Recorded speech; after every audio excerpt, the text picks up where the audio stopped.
Hi friends, എന്നൊരു വചനം വായിക്കാം. നിങ്ങൾ എന്നിൽ വസിക്കുകയും എന്നെ അനുസരിക്കുകയും ചെയ്താൽ ഇഷ്ടമുള്ളത് ചോദിച്ചു കൊള്ളുക, നിങ്ങൾക്കത് ലഭിക്കും. എന്താ നമുക്ക് നോക്കാം. യേശുവിൻ്റെ മരണശേഷം എന്ത് ചെയ്യണമെന്നറിയാതെ ചുറ്റിത്തിരികയായിരുന്നു ക്രിസ്തു ശിഷ്യന്മാർ. നിരാശയുടെ ഏതോ ഒരു നിമിഷം ചാടിയണേറ്റ പത്രോസ് ഇങ്ങനെ വിളിച്ചു പറഞ്ഞു, ഞാൻ മീൻ പിടിക്കാൻ പോവുകയാണ്.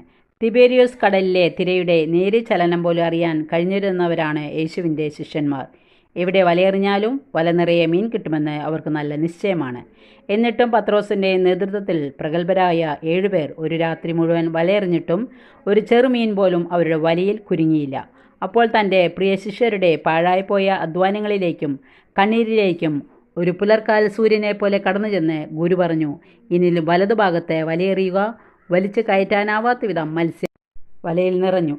ഇതിൻ്റെയൊക്കെ ഉള്ളടക്കം യേശുവിനെ അനുസരിക്കാൻ തയ്യാറാവുക എന്നുള്ളതാണ്. ഇഷ്ടപ്പെട്ടെങ്കിൽ ലൈക്ക് ചെയ്യുക. താങ്ക്